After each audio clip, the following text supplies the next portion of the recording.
Okay, hello guys, welcome to our post-match analysis of our Civilization 5 Deity Let's Play. If you are watching this vid, there is going to be spoilers, so if you haven't finished the series, you might want to just hop back onto episode 14, or perhaps even before that, to see where you're at. Otherwise, welcome. So, as you can probably tell from the title, I am going to be doing a Gods and Kings giveaway, just in case you haven't sat through all 14 parts before, so a bit more information about that in case you missed the last video. If you want to be part of that, if you want to be in for a chance to win a copy of Civilization 5 Gods and Kings, all you need to do is pop down in the comments box below the name of the civilization that you'd like me to play next. You know, it can be as little or as most detailed as you want, so just the name of a civ if you'd like, or name and a type of game you'd like me to go for, like warmongering for example. Just make sure you subscribe, post your details down below, and I'll put it all into a random generator and we'll select a winner out of the hat. What I will do as well is, depending on how many of you guys join, I probably end up buying a few more copies of Gods and Kings, so there's more than enough. I won't have just the one copy between however many of you there are, so depending on how many people subscribe or how many people comment, there will be plenty to go around. Maybe even one or two copies of some DLC, or thinking maybe if I can get a copy of Battlefield 3 as well, so some of you guys who perhaps come on here for the Battlefield 3 as opposed to Civilization 5, also something in it for you. So what we're going to do in this video then is just quickly talk about what went well for us this game, what perhaps didn't go so well. So starting right from the beginning, our starting location, obviously that's paramount when you've got a one city challenge kind of game, because normally, you know, obviously you get to expand, you know, you could put another city in another favourable location, but really when you've got a one city challenge, you get one shot at it, and that's basically it. Now we settled over here on this coast. Normally I would suggest not settling on the coast in a one city challenge type of game, because you get what we call junk tiles. So essentially everything out here is a junk tile. There's no special resources or anything like that. You can't work them. And what I mean by that is you can assign citizens to these tiles, but you can't work them in the same way that you might be able to a plains tile, for example. You can't put great people improvements on them. Now there are some exceptions to this rule. The reason we settled here was because I thought perhaps this was the edge of the sea, which then would allow us to get caravels and what have you out, so we can explore the world and meet as many civs as possible, as many city-states as possible as well. However, it turned out to be a bit of an inland lake, so a bit of a waste of time. The other big bonus of settling on the coast like this is obviously then you get to build the Sydney Opera House. Now we just completely failed to do that, so maybe in your games, if you know that's something that you want to go for, just bear in mind that you will have to be on the coast. The other thing as well that perhaps didn't go so well in terms of the start is these mountains over here. These essentially are unworkable tiles. So in addition to all of the tiles over here that we couldn't work, we also had these mountains. Now you could probably see just in the corner there, they do have just over here, when I mouse over, these tiles do have yield icons, and in fact I can also put a citizen there to work it. That's a bit of a bug, I think, from having the Petra. So these mountain tiles will be overlying desert, and as a result you get the extra food, hammer and gold, and then because we're in a golden age it's an extra gold as well. So you can see, for example, this mountain here, the underlying tile is not a desert, so it doesn't get the same bonus that these two mountains get. The other things that went well as well was spreading our religion. Religion's massive. Definitely always try and go for a religion, because if you can get it to work in your favour, brilliant, absolutely brilliant. So if we just check that out, the founder belief that we picked up is tithe, and this honestly is one of my favourites. +1 gold for every 4 followers of this religion. Now the extra gold that comes from this, it comes from the followers, so the actual city itself does not have to be the majority or religion. So if we look over here, we have 15 followers in Kayseri. So you're talking from there 3 gold for every 4 followers. Okay, so +1 gold for every 4 followers of this religion. So we're getting 3 gold, and then once that would hit 16 followers, that would be then 4 gold.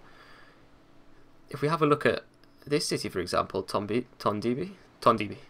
Apologies for the way I'm pronouncing that. Now, we don't have anywhere near the majority religion in this city, although we have got the overwhelming pressure. But we do have 5 followers. And what that means is, okay, we don't have the majority, but we're getting an extra gold per turn just from our presence in that city from the 5 followers. So the difference between this and the other founder belief, which I think is, let's have a look, someone will have picked it. Yeah, church property. The difference between this and tithe is, with church property, it's a straight up +2 gold for every city following this religion, and that's fine. But if you can get your religion to infiltrate and seep through as many other cities as possible, then you actually start earning gold from cities of other religions, as well as perhaps earning a bit more gold from these bigger cities. So if we take Istanbul, for example, we have 31 followers, and that's going to rake in much more gold per turn than just a straight up 2. So it's a simple case of dividing it by 4 and rounding down. So in this case, 7 gold per turn we'd be getting just from this city alone. So I think we did a fairly reasonable job there of spreading our religion. Okay, so religion, that was a good thing. Something else that we did well, I think, was keeping these guys from declaring war on us for too long, because we are very weak in this position. Now, one of the things that perhaps meant that they didn't perhaps want to declare war on us is, I'm not sure if very many of them actually coveted our lands. We didn't really have very many strategic resources, 1 or 2 luxuries, nothing really that amazing. So perhaps the point that I'm trying to make is that because we didn't really have that much going for us in terms of strategic resources, you know, we had no iron horses, anything like that, start wasn't particularly favourable. May have kept a few of these civs off our back, but also what we did was we paid them to declare war on each other, and what that meant was that they had nuclear fun time with each other as opposed to with us, and also it gave us the votes at the end, because they were, you know, once a civ's dropped a nuke on another civ, they don't want to know about it anymore. They're not going to vote for them, doesn't matter. So by paying them to go to war with each other, it meant that we managed to pick up those votes. Perhaps what didn't go so well actually was our use of culture. Now, we were going for a cultural victory at the start. Yeah, that didn't go so well. We would have had to fill out another branch, and with our culture where it was at 325 per turn, as it is right now, nowhere near the amount that you'd really want. So in future, what we've learned from that is cultural specialists ASAP, and you want to drop those landmarks wherever possible. The only issue again with having a 1 city challenge on the coast is you really do run out of space to put these things. So perhaps we should have burnt these great scientists for the technology as opposed to for academies, and now maybe would have freed up a bit more space. Because I mean, if we look at this, we really just don't have enough farms. You know, what is it? 1, 2, 3, 4, 5 with the wheat. Yeah, that's not particularly great. However, the plus side of that, so the other side of that is that we adapted, and that's really important. When you're playing Civilization, you really don't want to just shoehorn yourself into one victory and think, right, that's all I'm going to do.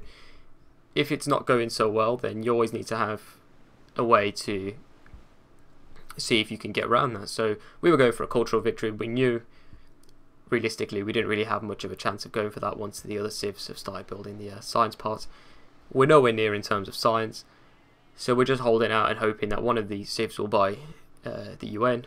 And eventually what will happen is, if you leave the enemy civs to have control of a fair few of the city-states, then they'll build the UN because it's favourable for them, because they get an extra vote, and also because they're holding the city-states. You know, that vote for them could be a way for them winning. So in the end, slowly built the UN building, and then the moment we saw that, everything went into gold, because then it's a case of let the other guys duke it out for 9 turns, and we'll hop in there and try and steal the city-states. So I think that worked quite well. So not the perfect game, but certainly a victory on Deity. You'll take anything really. Obviously, if we didn't come first in that vote, then basically this game would have been over. But as it was, we managed to pull the victory out overall. So I think not much else to say really. So hope you enjoyed the video, guys. Hopefully bringing out another Let's Play very soon. I'll decide the winners of the vote next Friday. So let me just check on my phone what the day on that would be. Okay, so it'll be the 2nd of November. I'll do the draw, and then hopefully the video will come out on the same day, and I'll contact the winners then as well. I've got a video coming. I've got a video coming up with that in it, and then next Monday I've got an exam, so probably won't be hearing from me for a few days after this video comes out. So hope you enjoyed the video, guys. Remember, put your name down below for a chance to win a copy of Gods and Kings, and hope you enjoyed the video. Take it easy, guys. See you next time.